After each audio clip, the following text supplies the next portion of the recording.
Hello, everyone, and welcome to another episode of the Most Notorious Podcast. I'm Eric Rivenis. Of all the questions that I get asked, the most frequently asked has to do with the theme music. What is it called? Who wrote it? And where can I listen to the song in its entirety? I know I've answered this question once or twice before in the podcast, but it's been a while, I know, too. So here goes again. The most notorious theme song is called The Executioner's Rag, and it was written by a really great guy named Todd Purley, who lives in New Orleans. And when I was starting this podcast back at the end of 2015, my gosh, it's already been almost 4 years, huh? And looking for a theme song, I knew I wanted something that sounded dark, and I wanted something ragtime. So I remember searching on YouTube for a ragtime piece in a minor key, and this came up, The Executioner's Rag. I watched Todd perform it, and you can as well. Just type in Executioner's Rag on YouTube, Todd Purley, P-E-R-L-E-Y, and you can see him, his nimble fingers, performing the song on the piano. And I was just blown away by the atmosphere that this song created. And I thought, gosh, that's it. That's how I want to start every episode, with a bit of this. And I contacted Todd, who is a very, very generous guy, and said, you can use the beginning of the song to start your show. And I've been eternally grateful ever since.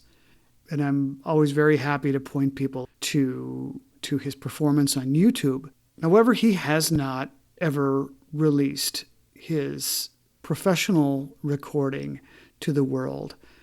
I have suggested to him that he release it on iTunes, Spotify, but he is a person who freely admits that he is not a friend of technology. Let's just put it that way. So, listen to him perform it, and write in the comments for him if you like the song, and help me encourage him to get it out there. And hopefully we can get him to release it in some way or another. And anyone who wants to buy it in all of its full glory can do it. All right, on to the theme, and then let's get to the show.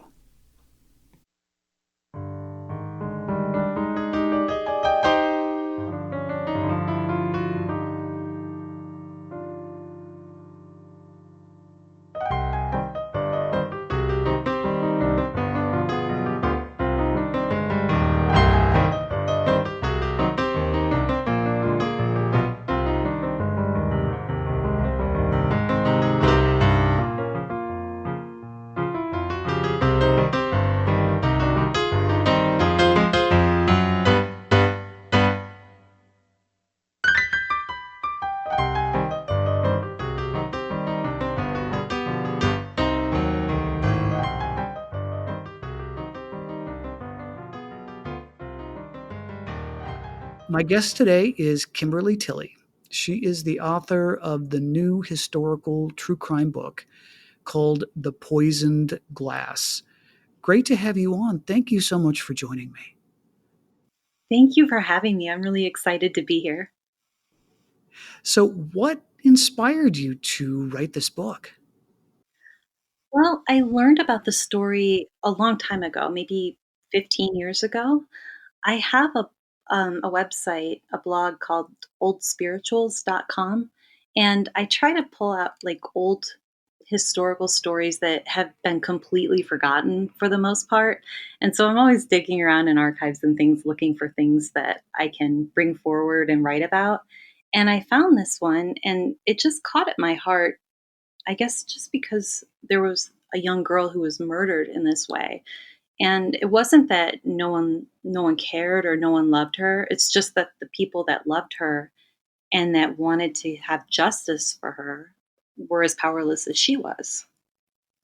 Yeah, I mean, definitely. I mean, this is a story that really is all about social class, about people who have privilege and wealth, and people who do not and who are taken advantage of. I would definitely agree with that. I think there's the class, element and the cultural element. There was a lot about the immigration that was happening at the time. There was a lot of immigration at the turn of the century, and Jenny herself was an immigrant from the Netherlands, and just coming into this town where there were the people who had been settled there for many generations, and then you had an influx of people from different countries and different cultures coming in who, just had their own different ways of living. I think that there was almost an inevitable clash. And then there was also the suffragettes and all of the things that were happening between men and women in those changing dynamics as well. And I think all of those things played a role. Right. So tell us about the crime scene that was discovered on the morning of October 19th, 1900 in Paterson, New Jersey.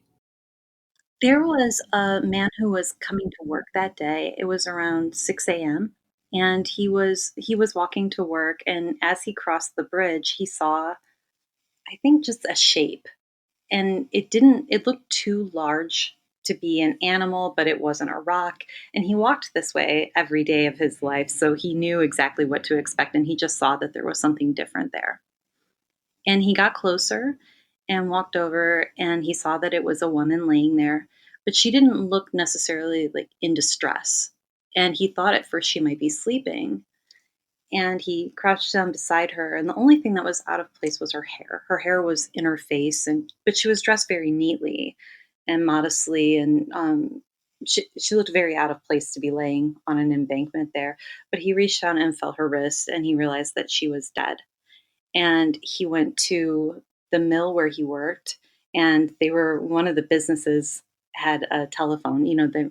Not all businesses had telephones, but theirs did. And they called the coroner's office, and the coroner came out to check the scene out. What was this area of Paterson, New Jersey like in 1900?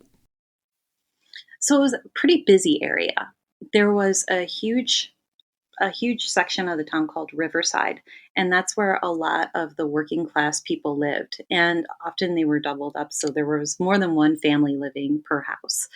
And it was very crowded, so a lot of people walked back and forth across this bridge where this man happened to be walking across that morning. And there were also a lot of mills on the other side of the river. So this is the Passaic River, kind of makes a ribbon maybe around the city of Paterson.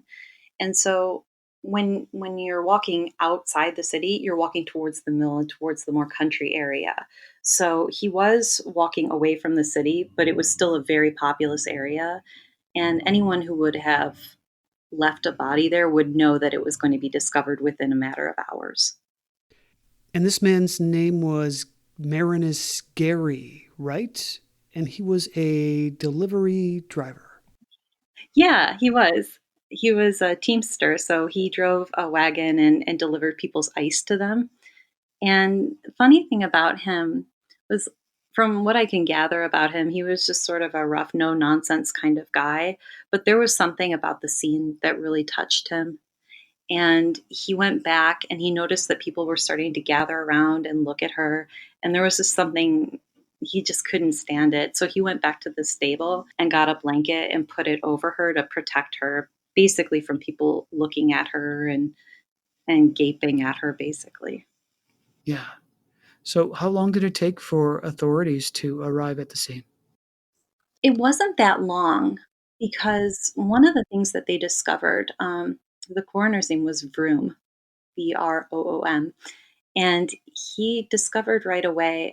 He noticed a few oddities about the crime scene. One was that the girl had an injury on her finger, and he also noticed that she wasn't wearing any undergarments, and then she had on several layers of skirts, and the innermost layer was damp all over. And he brought a friend with him, and his friend said, well, maybe it's the dew, maybe that's soaked into her clothes. And he was like, well, no, because it would be throughout all three skirts. And it wasn't. It was just this innermost skirt. So right away there was a little bit of mystery about that. and also her hair being down the way that it was. He knew a lot about the people and the culture in the area. His family had been there several generations, and there were just a few small cues like that where he said something isn't right here. And the other thing that he discovered, at first, no one knew what killed her. And when he touched the back of her head, he noticed there was a huge wound back there. But he also realized that it wasn't what killed her because it hadn't been bleeding. So if she had been alive when she had gotten this head injury, it would have bled everywhere, but it wasn't. And he lifted her head a little bit and saw that she was laying on this rock, and it had a really sharp end, and it was almost like somebody had dropped her directly on the rock after she had died. So, how long did it take for authorities to identify her? That was the crazy thing. Although it should not have taken very long, maybe to a modern observer, we wouldn't think it would take this long. It did take 4 days, and I guess for some murder mysteries, I mean, they last for a really long time. But the fact that it took 4 days to find out what happened to her, given how visible it was really kind of scandalous. So she was killed. She died sometime between, maybe 11:30 on October 18th and 1 a.m. on October 19th. And she had been seen all over town and in different areas with the same small group of men. And even though people were kind of gossiping and whispering about it, people who knew for sure who these men were and knew that she had been with them didn't say anything. And it's a little bit remarkable. Finally, one of them came forward on Monday morning and told the police some of the information that they knew. And that's what started the break in the case that eventually solved it. What was that information? Well, it was a doctor. His name was Dr. Townsend. And what he came forward and told the police was that on Friday morning at 2 a.m., there was a huge commotion in the street, and somebody was knocking on the door and trying to get his attention. So he got up and he went downstairs, and it was two men that he recognized. One was named Walter McAllister, and the other one was named George Kerr. And both of these men were well known in town, and he knew their families, and they were prominent people. And they said that they had picked up this woman who had been in some kind of an accident on the road, and they weren't sure what was wrong with her, but they thought that she needed a doctor. And so he walked outside and he saw a few other men there. He saw a cab driver, and he recognized this cab. It was quite distinctive. It's a cab, as in a horse and a wagon. And it was pretty distinctive. And it was at the depot every night. So people from town would have known it. So he saw that there was a woman in this cab, and he got in and he checked her, and he realized that she was dead. And so he got back out of the cab, and the men gathered around him and they said, "All right, what can we do?" And he said, "I'm sorry, there's nothing I can do. She's dead. She's been dead for about an hour." And initially they wanted to leave the body with him. And I'm not sure if he had an office somewhere else, but this was his home, where he lived, and he did not want them to leave the body there. And so he said, "Absolutely not. Take this woman to a hospital, or take her somewhere else." And so they left with her.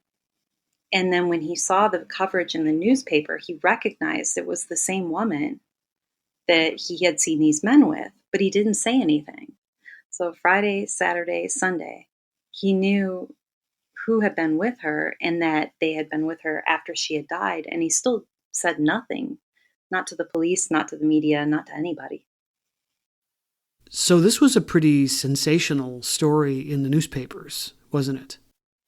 It was. At the time, there was probably no one in the United States who read regularly that would not have known about it. It was the first case that was covered, from coast to coast. And there were articles about it. This was in Paterson, New Jersey, and there were articles about it in San Francisco and in Honolulu.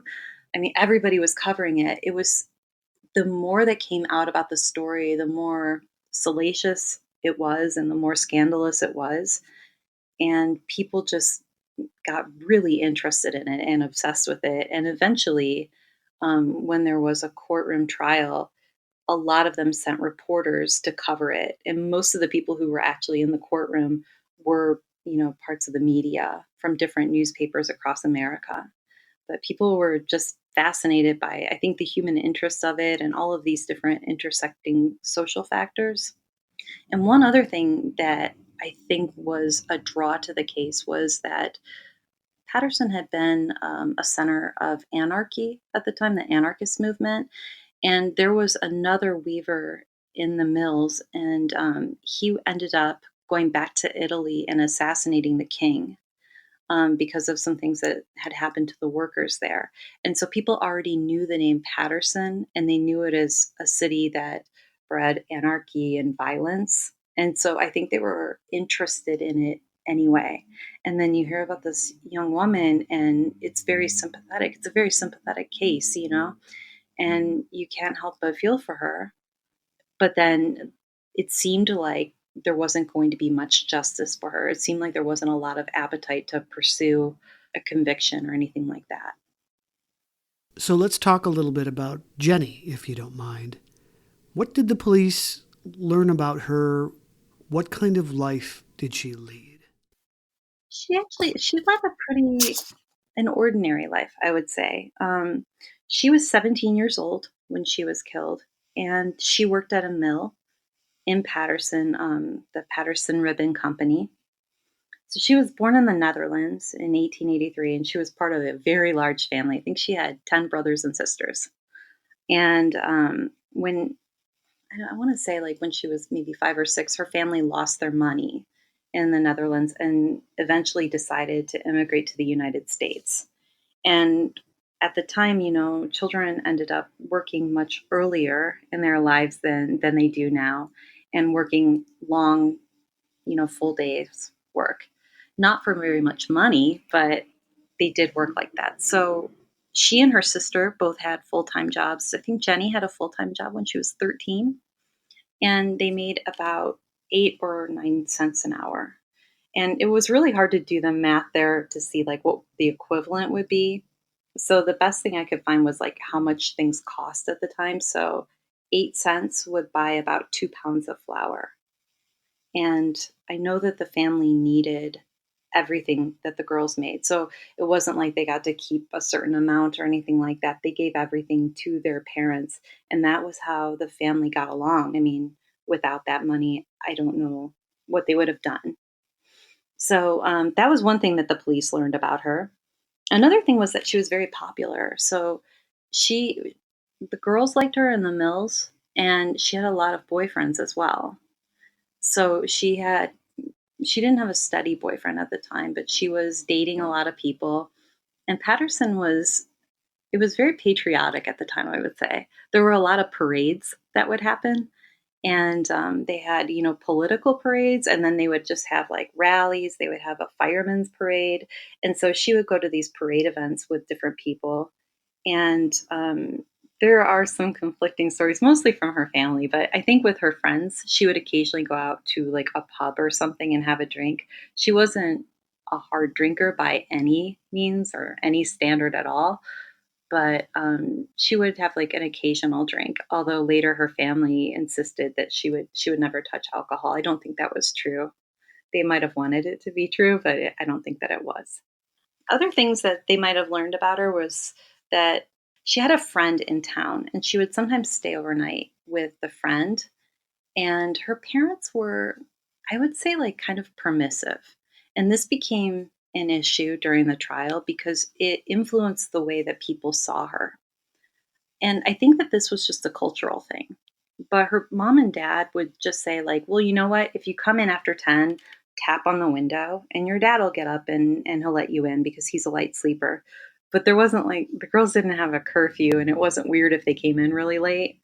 And it also wasn't weird if they decided to stay over at their friend's house. And they didn't do that very often. And they seemed to be like very good girls. It wasn't like they were doing anything that they should not be doing. But at the same time, it wasn't perceived like that was a respectable way to live. So those were all things that the police learned about Jennie. And a young woman in 1900, just because she has a lot of boyfriends, doesn't mean she's promiscuous necessarily. Dating, courting during that time period was often pretty innocent. Yeah, that's absolutely right. When I say boyfriends, she did have like one or two steady boyfriends throughout her life, but she didn't. I think that she saw them as like friends and maybe potentially somebody that she would want to get to know better. But she wasn't at all promiscuous. I don't think there was any question as to that. Although later during the trial, some of the defense attorneys tried to paint her in that light, which was really painful for her family to hear that. There are no photographs of her, are there? No, and that was one of, like, the disappointments, I think, of writing this because I looked for so long for a photograph of her, and I found photographs of nearly every other principal person in the book, but I think the reason that there aren't any photographs of her are because photographs cost money, and they really didn't have any money to spare, and it wasn't like there were, necessarily school pictures or anything like that. She didn't go to school anymore. And there wouldn't really be an opportunity for her to be photographed. Usually, the newspapers used, a profile picture of her. And even that, I'm not sure how much it looked like her because in the court transcript, they mentioned casually that she had blonde hair. And the picture, the sketch makes her look like a brunette. Yeah, oftentimes during this era, lower and middle class families would take family photographs to save money, an economical way to capture everyone's image. But for her social status, with the amount she was probably making, like an individual photograph would have been an incredible luxury, I'm sure. Probably, but you may be onto something else. It could be that her family had a family photograph somewhere, but they really didn't want to share that. Maybe they didn't want her image to be out there and have people looking at her and speculating about her. I don't know. I'm guessing that there just weren't any, but I think that that's definitely another possibility. So, speaking of the family, they were obviously heartbroken. But did they engage with the press during the investigation, or were they standoffish? I think I think most people would describe them as standoffish, but I don't think that they really meant to be. Her father really didn't speak English very well at all. He was at the first inquest and he had to have a translator. He understood some English words, but I don't think he spoke very much at all. And her mother was much more vigorous. She liked to talk, and she learned English and picked it up a lot faster. So typically, she would do the talking if somebody needed to. But after Jenny was murdered, she just had a collapse. For a while, she couldn't talk to anybody. She couldn't eat or sleep, and she was like kind of on the verge of a nervous breakdown. And the press was not nearly as invasive then as they are today. And they also weren't very ingenious about getting these jailhouse interviews like maybe they would be today. So there were a couple of jailhouse interviews that were illuminating, but not too many opportunities to contact her family. And her sister, I know, like, really preferred not to talk about her. I think her sister, Susie, was very close to her, and I think just any kind of mention of it would almost, like, overcome her. She was very hurt by it. How did the police find their suspects? How long did it take them to round up the men who they believed did this to her? It was pretty quick. Once the doctor had come forward with his information, he only mentioned George Kerr and Walter McAllister, and it was pretty easy for them to track those 2 down because, they were very well known in town. Walter actually ran one of the mills that his father owned. So when I say that they were wealthy, I mean, like, they had a lot of employees in the town, and anything that would have impacted Walter and George and their families would impact a lot of other families in an indirect way, which is something that becomes important later. But they very quickly found Walter and they very quickly found George. And they also split up, and some of them went to locate the cab driver. His name was Augustus Sculthorpe. And Sculthorpe is such an interesting character. I think he's the most interesting character in the book. He was the cab driver who took the group around that night, and he was the only real eyewitness to almost everything. And what he said, I think, broadly was true. Like there was evidence to back up that what he said broadly was true, but the details of it would change continually and not just a little bit. I mean, if somebody asked him a question and he gave them an answer they didn't expect it, they even pushed back a little bit, he would just completely change his answer. So it sort of depended on the other person's reaction, is like what the final story turned out to be. So they had those two, and they had Sculthorpe, and Sculthorpe could tell them the third guy's name, which was William Death. And there was one other man, but Sculthorpe didn't know his name, and McAllister and Kerr wouldn't give it up. And so they brought Death in for questioning, and Death is just, he was really a contemptible character. He really was. He wasn't very bright. I think he was very good looking, and he could be somewhat charismatic, but then the way that he would treat people and the way that he would act and just like the lack of feeling, people would very quickly start to drift away from him. And he immediately gave up the fourth man's name, which was Andrew Campbell. And so by 3 a.m. Tuesday, they had all four men in custody, and they had been arrested by then. Can you tell us about the families that these men came from? Yeah, absolutely. So Walter McAllister, I'll just give you like a quick little bio of each one. Walter McAllister was 30, and he was very wealthy. His father owned a brewery. I think that was their main business, but they also owned mills and other businesses, and they had a lot of employees. I think Walter had 100 employees or so at his mill. And he was very smooth. He was kind of clever, and he could be very likable, but probably he would be called a sociopath maybe by today's standards. He just didn't seem to really have any feeling for anybody else. He was very self-centered and self-focused, and came from a very old family. He still lived with his father and his sisters, and he was kind of the center of their world. And he had this very good friend named George Kerr.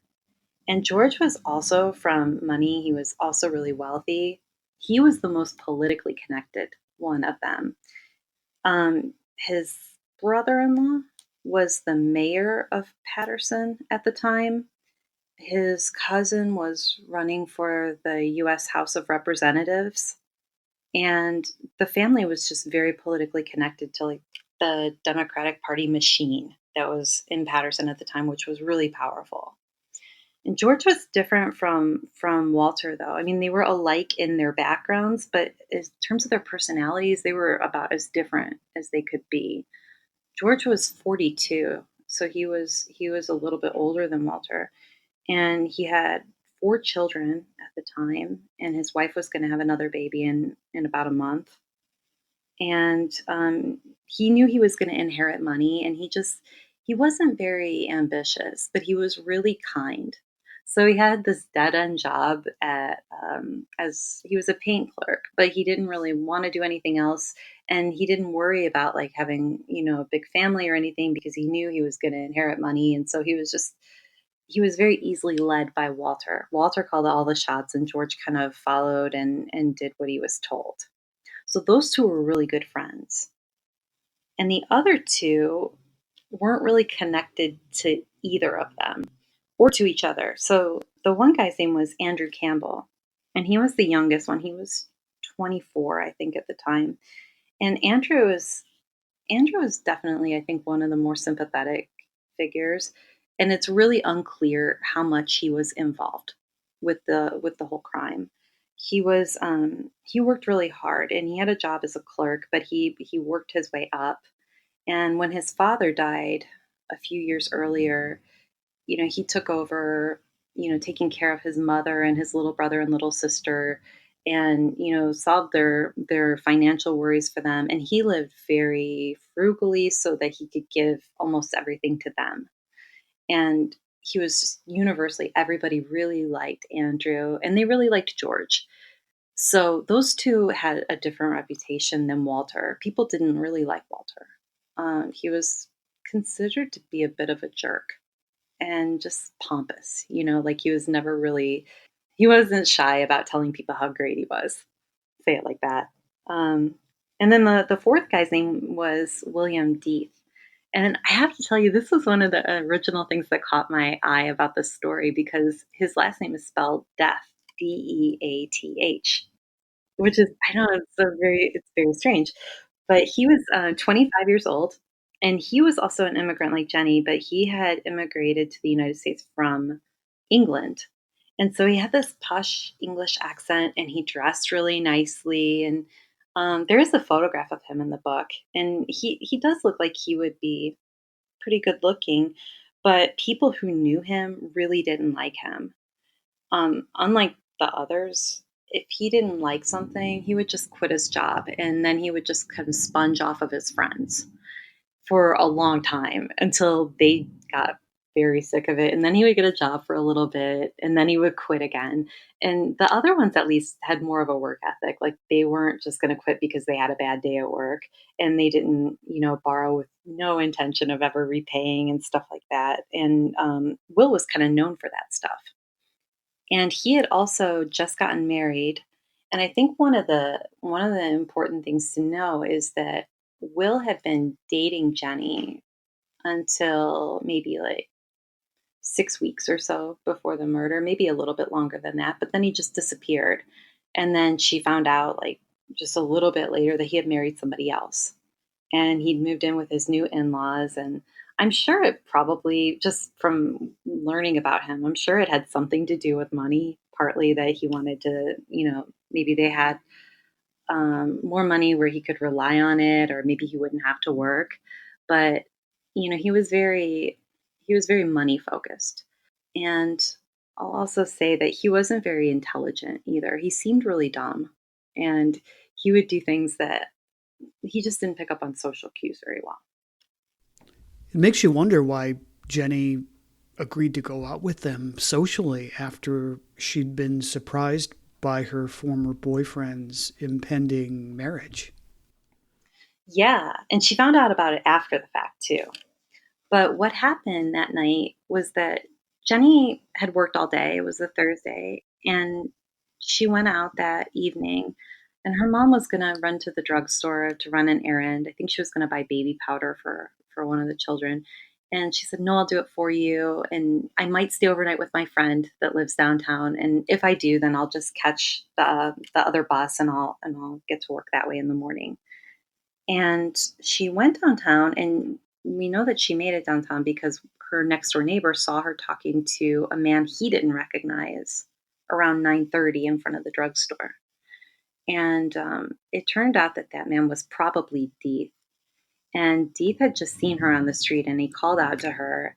And initially, I think she was very cold to him. Andrew had bumped into Deeth somewhere in town, and Deeth had just kind of ended up following Andrew and doing whatever Andrew was doing that night.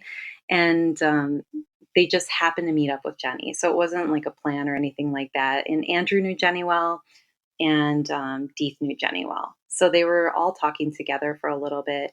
And then Jenny said, I'm going to go into the drugstore. I have to buy something. And when she came back out, Will was talking to her and trying to convince her to go down to the saloon to talk with him. And it turned out that while she was in the drugstore, he had seen Walter McAllister, and Walter had seen Deeth talking to Jenny. And he said, we should have a little bit of fun with her later. Why don't you get her to go to Sal's saloon? And so Jenny agreed to go. And I think she still liked Deeth, just the way that she was acting around him. I think she still did like him and still cared about him. And she did end up going to the saloon with him and with Andrew. And then Walter just happened to be there, but not really happened. And when they went to get their second round of drinks, he spiked Jenny's drink. Jenny was drinking an absinthe, and he put chloral hydrate in it.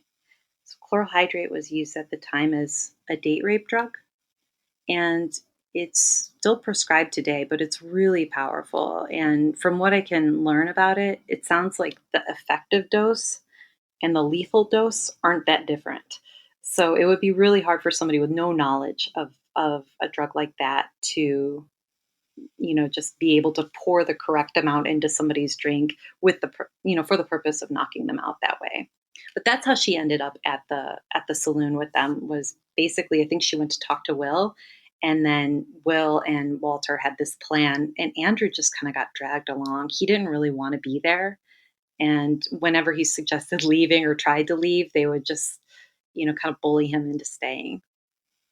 So, who breaks from the group? Who is the most susceptible to police interrogations? Who spills the beans first?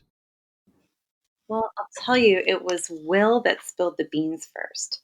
But I think the other thing to note about that night was that Walter was actually hanging around with George Kerr that night.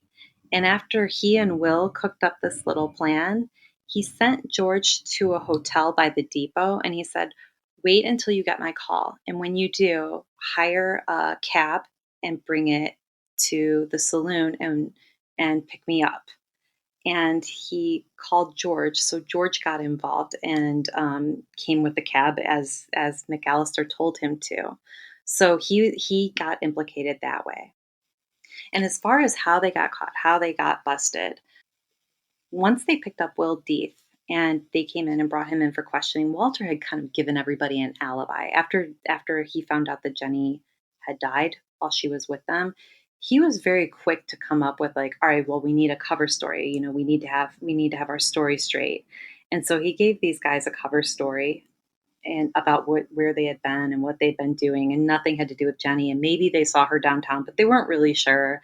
But basically, they denied all involvement. And then Walter actually went back and tried to further cover his tracks by going to the saloon where they had been and, trying to intimidate the saloon owner. And he had talked to the cab driver again. He gave the cab driver a huge tip to sort of buy his silence, but then he went back and tried to intimidate him a little bit more. So Walter thought, he covered his tracks really well and that nobody was going to find out what they did.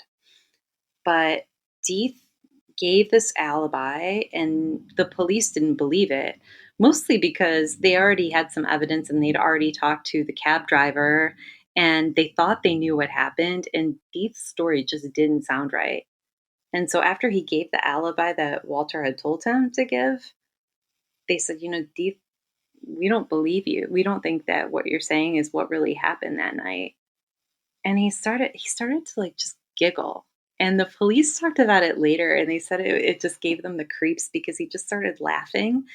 And then he just, told them what they had done, which was that, they'd spiked her drink and, they had attacked her at this really remote location. And then they found out that she was dead. But it was pretty funny, like how they had spiked her drink like that. And the police were just horrified. And I don't think that Deeth got that. I think Deeth was thinking he was really impressing them with his story. And he wasn't understanding that the police were just appalled by it. Yeah, ugh, that is really creepy. He's a very creepy character. Yeah. So, obviously, again, as we've already talked about, there's this class difference here at work. And often when young men of privileged backgrounds are accused of a crime, they have money for good attorneys, they have potentially connections within the government that can help influence an outcome. Did these things come into play in this case? They did. I do think that George's family in particular, George's family couldn't believe he was involved. with this. And the truth is that the only people that Deeth positively implicated were himself and McAllister. He wasn't very specific, and Sculthorpe didn't know either if Andrew or George had how much they had been a part of things, but it almost sounded like they hadn't really been, and George's family never believed it. But it was very hard on them because his father was, he was a very well-known person in their church, and his wife was well known, and the fact that she was by then 8 months pregnant was also really, embarrassing and hard for the family. And part of, I think, some of the prejudice in the case came from the day after George was arrested. His father came to see him in the jail, and his father was like a pretty energetic guy. But when he came out of the cell, like, they said his face just looked gray and like he had lost all of his color. And somebody had to come and get him. And then within a couple of days, there were reports that his father was dying. And it was the shock, that had basically was killing him. And the media did go to him, and they kind of pressured him a little bit with a story that maybe George had stolen some money at work, and his father kind of like roused him, and he said, "No, whatever else you're saying about him, he's not dishonest." And it was just, I think that people really didn't want to believe that about George or about Andrew because so many people really knew them and liked them so much, and it did seem improbable that they would be involved with it. However, everybody believed it about McAllister and about Deeth. Nobody was defending those two.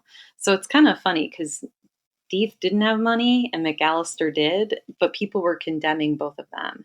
And then Kerr had money, but Campbell didn't. And people were supporting both of them. But I think that there was also it caused a lot of friction in the community. A lot of people, the socialist press in particular, saw Jenny as like, they were basically just saying, well, she's disposable. It was as though she didn't matter at all. Like her life didn't matter. And they were looking at it like, okay, she's like an innocent girl of our own class. Like, what is her crime? Why is this excusable? And it seemed to be the only answer was because she was poor and they were wealthy. And so there was a lot of pushback and there was a lot of argument in the community. People who had been there for many generations or, had known the families well, in general defended the men. And the people who were working in the mills and were experiencing like completely different kind of reality in Patterson, they more thought that they were guilty. And I think that the police right away felt like they certainly thought that the men were guilty. I don't think that they thought that they were equally guilty, but they definitely thought that they were guilty. And so there were a lot of just conflicting opinions and forces that were going to weigh in heavily about what ended up being the final thing, what was going to be the consequence of all of this. So the trial, it happened at least a few weeks, Yeah, it was a couple of months. a couple of months after the murder, and all four men pled not guilty, right? They did, but what ended up happening, so they were tried in January, and the week before they were to go on trial together, all four of them, Kerr's attorney ended up getting one of the charges, the murder charge against him, dropped. And it was because he wasn't there when McAllister spiked her drink. So they said, technically he can't be held responsible for it. So he was put on trial for rape, and the others were put on trial for rape and murder. So that was the big difference. And so they decided not to try Kerr with the others. And during the intervening time, so between the end of October and the mid January, the only thing that really happened, they had to stay in jail the whole time, not because they were flight risks, but because they were afraid that people in the town would murder them in retribution. And that was really a possibility. I don't know if the men really realized it was a possibility at the time. It seems like they were kind of insulated from a lot of what people were saying. but it definitely was something that was out there. And these types of incidents where women were getting killed in this way weren't completely unheard of either. So it wasn't such a shock as it was like, no, this isn't going to happen again. So there was a lot of agitation around that. But they were tried in mid-January. The other three were tried together, and then Care was to be tried later. He was to be tried. They were thinking probably like the beginning of February at the time. And the trial only lasted a week, but it was action packed. A little bit about it. I'd say the first day was they had their jury selection in 20 minutes. And I was really stunned by that. So I was thinking about the O.J. Simpson trial and how long that took because people were calling this trial the trial of the century. And I was trying to find like, well, what would be the parallels with O.J. Simpson's trial because that was also called the trial of the century. And I think the jury selection took months.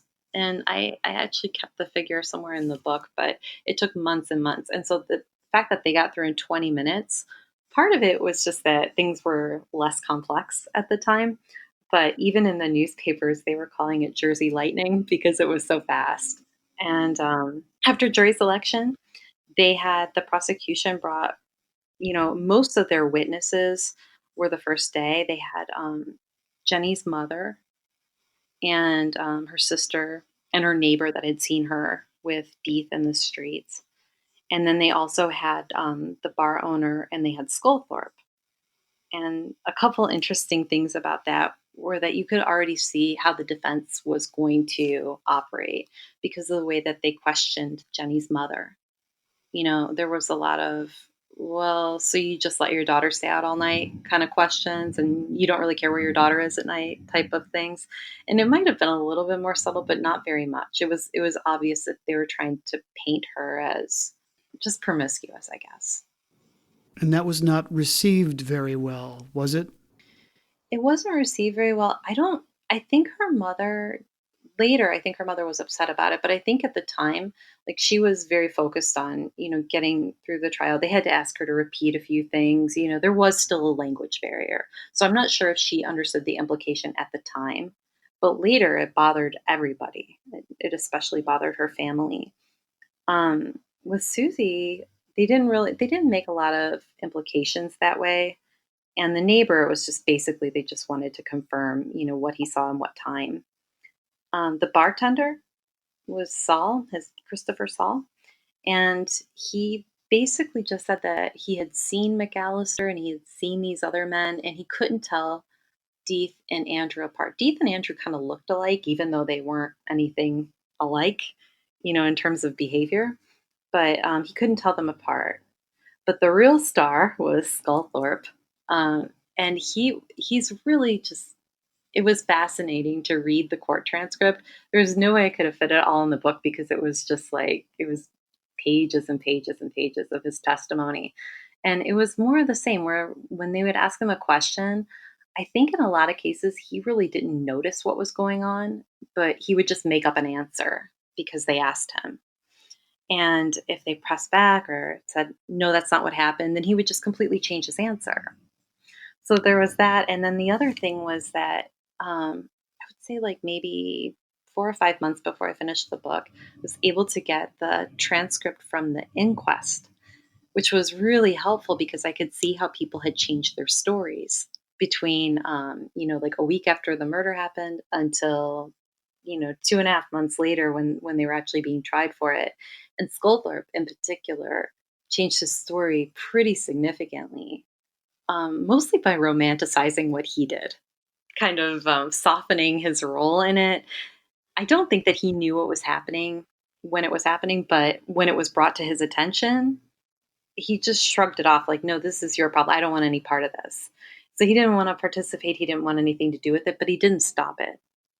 And when it got to the trial, his testimony was very different. It just made him look more innocent. And I think just public opinion and media coverage and everything had made him change the way he presented himself.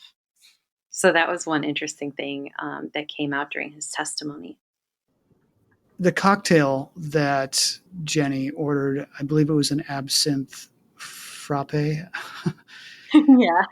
Yeah, interesting that absinthe would be considered like a particularly dangerous drink, right? And it was blamed for causing madness, I think. Yeah. France, especially, a lot of artists drink it.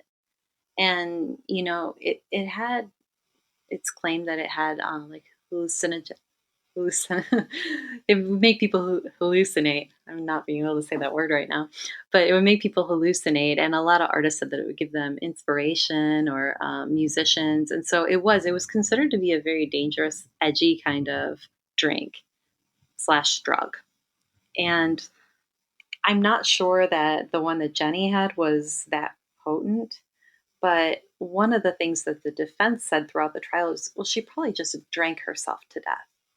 But even according to what they were saying, Jenny had 3 drinks that evening: a cocktail, an absinthe, and a glass of champagne. And this is all based on the men's account, which they had every reason to lie.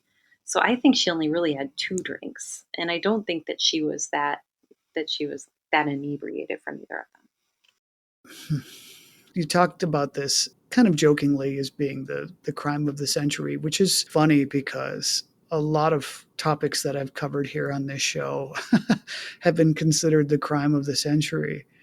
Um, but I mean, it was only 1901, so I guess it could well have been the crime of the century since the century was fairly new, right?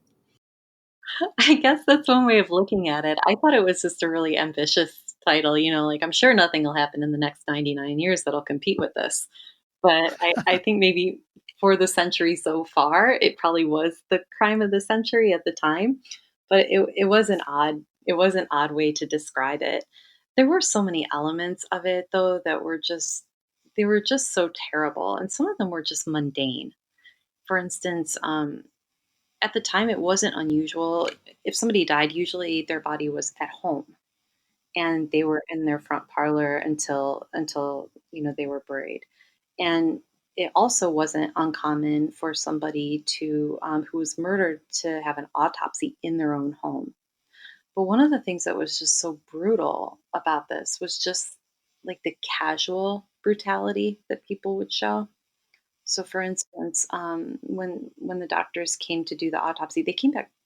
So there was a total of 3 times that they came back. Instead of just doing it once, they would be like, "Oh, I forgot something," and they would come back, and was thinking about like how that would feel to the family. But another thing, they forgot to bring jars and like receptacles if they wanted to take samples or something. So they went to the family and they were like, "You need to scald out some jars and bring us some jars so that we can, you know, like do this autopsy." And it was just terrible. It was just like how casual they were about it, and how it didn't seem to occur to them like how devastating and how horrible this must have been for her family.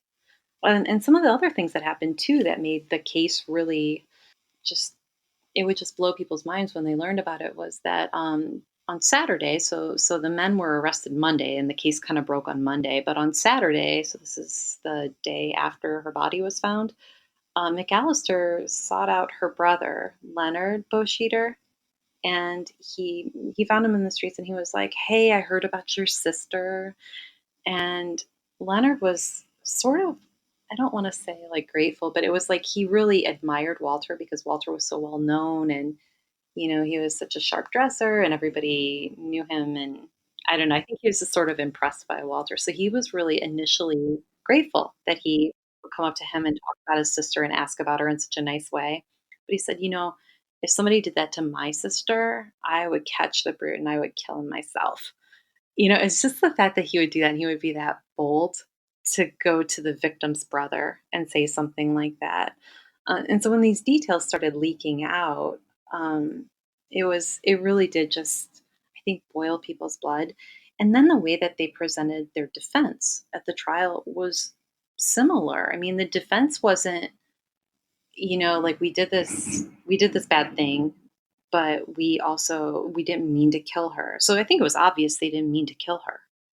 But instead of presenting it like that, they presented it like, well, like she was a promiscuous drunk, and they had happened to notice, and so they had gone out of their way as good Samaritans to try to help her and put her on the right path and take her out, and they were just being very generous to her by spending their time and money trying to help her, but she was just too far gone. And that really, it angered people a lot that they would talk about Jenny in this way, like after having killed her, albeit unintentionally, that they would talk about her in this way, like that she was just this helpless drunk and that they were these good Samaritans. And even the newspapers commented on it and said that it was just gross. It just sickened them to hear the defense, and they couldn't believe that that's how that they wanted to present the defense. The defense really became about like what a bad person Jenny probably was, and how something was going to happen to her anyway. That was actually something that the defense attorneys openly said, and they even said things like, we're not here to judge Jenny, but you just have to consider what kind of a person she was. And like her trial wasn't on character, but it was almost like she was on trial for her own murder, the way that they were presenting this. And I think that that was just, it was very hard, even for people who were kind of lukewarm supportive of the men. Just listening to the defense was such a turnoff for all of them. And the other thing that they did was they blamed Sculthorpe for everything, like the cab driver. And so they said, basically, if anything had been wrong, then Sculthorpe could have stopped it, and he didn't. So it was either Jenny's fault or it was Sculthorpe's fault, but it wasn't the defendant's fault in any way. Ugh. So they're rather smug, right? As they're sitting there in their own trials, watching things unfold, but eventually those smug faces are wiped clean, right? And the reality of the situation finally hits them when they get the verdict read to them. It definitely did, and even though I felt like the prosecution missed some really key points. For instance, they just took it on faith that the timeline that the men gave was accurate, even though it clearly didn't work out, that the way that they said. That they said they had only stopped the carriage for 5 minutes, but there's more than an hour and a half or so that was missing out of this time. But they did manage to secure a conviction. They were on trial for first degree murder and rape, and they were convicted of second degree murder. And I think the reason for that was because first degree would have meant that they would hang. And there were a few reasons that people didn't want them to hang. One is because a lot of people worked, for those families, and if they did get the death penalty, then what were the implications for all of those workers that relied on them? And secondly, even Walter himself wasn't popular, but his family was, and Care was very popular, so people didn't want them to hang, but they did think that they should be punished, and they were convicted. And after the fact, I would say, I think Care got very spooked. He was supposed to be tried separately, but then he very abruptly changed his plea to no contest. And so they were all sentenced on the same day. Yeah, so obviously things didn't go well for them from that point on. They were given pretty lengthy sentences when it was all over. How did they fare in prison?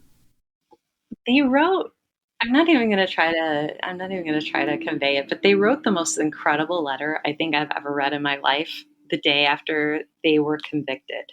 And they sent it out to, I guess, I don't know if the AP existed then, but they sent it out and it was published in newspapers all over the country. And it was just their view of what had happened to them, and how they saw themselves as victims. I think they might have even used that word, like, we're the victims here. And Jenny's family was, I think initially they were very upset that they didn't get a first degree conviction. But then they, after just a few days, they were like, it's better for them to go to prison for a long term. And they were shipped up to Trenton, New Jersey, to the state prison. And they were there for a good length of time. And all of those political connections that they had, they really didn't abandon these men, but it didn't do them a bit of good. So there was so much public feeling and so much anger against these men. because even though they had some support in the town, people who had read about it who were in other parts of the country had no, like they weren't connected to whatever was happening in Paterson, New Jersey. They just knew this story and they knew how these men had behaved and what they had done to this woman. And they weren't very forgiving. So I think there was a lot of public sentiment against them getting out early or anything like that. But they were in jail for a very long time. And after the fact, George and Andrew disappeared. And they were I think they were very ashamed and like didn't want to be connected to it and wanted to start over, maybe somewhere else, maybe with a different name. But they really didn't want to be connected or have any notoriety. But Deeth and McAllister, who were way the guiltiest, went back to Patterson and they lived there for the rest of their lives. And Jenny's family was still there too. And it was really, it's funny because you would think that they would feel the most shame as being the people who instigated all of this, but they didn't actually display it. And I talked a little bit about their lives and some of the things that happened to them. One other interesting thing was that when Walter was arrested, his father talked to reporters really briefly outside of the prison, and he said, Walter had a bad head injury. And after that, his judgment has never been the same. And everyone thought that it was just nonsense. And I thought so too. And the papers never corrected that. But I was able to get the intake form from the prison. And Walter had two injuries that I thought were really significant. One was like he did have a massive head injury, and there were some scarring and some stitches that the prison just noted. And the other thing was that he had a bullet wound through his left hand, like a bullet had passed all the way through it. And so it makes me think that maybe there was some truth in a personality change of some kind for him. And Deeth, I think, he behaved somewhat well in prison, but he did try to escape once, but he got foiled pretty quickly. Some of my listeners might recognize Jenny's name because it was mentioned in passing a few months ago on another episode about the Bedford Avenue Gang and the 1902 Manhattan murder of Walter Brooks with author Virginia McConnell. Yeah, she mentioned her. I was so excited to hear that. And I mean, obviously, the circumstances and the murder itself completely different, although they did happen in the same general time period in the same general area. The one thing that seems obviously common between the two stories, wealthy young men, again with quite a bit of privilege, who pretty much think that they can get away with whatever they want, right? And probably had succeeded before Jenny and in seducing young women and using date rape drugs and getting away with things like this. And unfortunately, it took a murder for it to stop. I think absolutely. There were a lot of stories in the papers anyway that Walter had bragged about doing things like this before. And there was at least one woman who publicly accused him, but she wasn't part of the trial, and there wasn't a lot of follow up with her, but she did accuse him of doing the same thing to her. Chloral hydrate used to be sold over the counter in drugstores, so anybody could buy it. But it really is a very dangerous drug and actually played a role in Marilyn Monroe's death and Anna Nicole Smith, I think. It's just a very dangerous drug, and you have to be very careful about how much you would give people. And the medical people in the book explained it in a lot of detail, but basically it comes down to the dose to be effective is very close to the lethal dose. And he was impatient. I think he gave her poured about 4 times into her glass when she wasn't looking. And it was enough to kill somebody who would be like twice her size. So, as obviously as you've mentioned, the only accounts we really have of what happened were from the men who would ultimately be convicted of the crime. But based on your research, putting the pieces together, the benefit of hindsight. Do you think these accounts came close to explaining what happened to her? Do you have your own suspicions? Are you able to speculate on what you think her last few moments might have been like? I I have an idea. I think that, and part of it is from what the men said, but basically she was kind of nursing her drink along, and after Walter gave her a massive dose, was the last one. They were saying, "Okay, come on, drink up. Let's get going." And she drank it, and she just kind of like she was out of it for a little bit, but still conscious. And they said, "Come on, we're gonna go for a drive." And she was Jenny was a really fun-loving girl. She liked to go out and do things. She liked to have a good time. She wasn't she wasn't at all promiscuous, I don't think. But I think that she did like to go out and have fun with her friends. And she didn't have a lot of opportunities either because of not having a lot of money and working so much. And so I think, unfortunately, I think that she sort of saw it as like something fun to like go out with these guys. I think she still really cared about Deeth. And it was sad because the way that Deeth talked about her to the police and to in the trial and everything, he would just refer to her really dismissively as the girl or something like that. And so it just seems like she died probably feeling like he cared more than he did, and thinking that these men were her friends when they certainly weren't. And I don't think that she was terrified or scared, which is good, but it I think that she was just like really trusted the wrong people. So, this is very exciting. This is your first book out now. Where can people go if they want to buy this? Well, you can always buy it on Amazon or Barnes and Noble or Books a Million. Any store like that will have it. And I've been working with like a few indie stores to see if they would like to carry it. And they can also visit my website. It's oldspirituals.com. And I post little updates there and also about other stories that I find.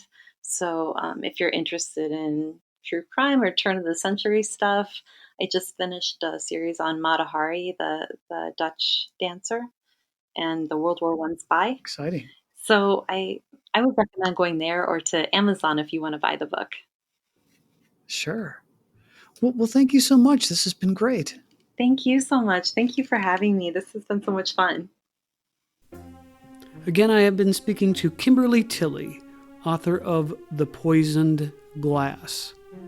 This has been another episode of the Most Notorious Podcast, broadcasting to every dark and cobwebbed corner of the world.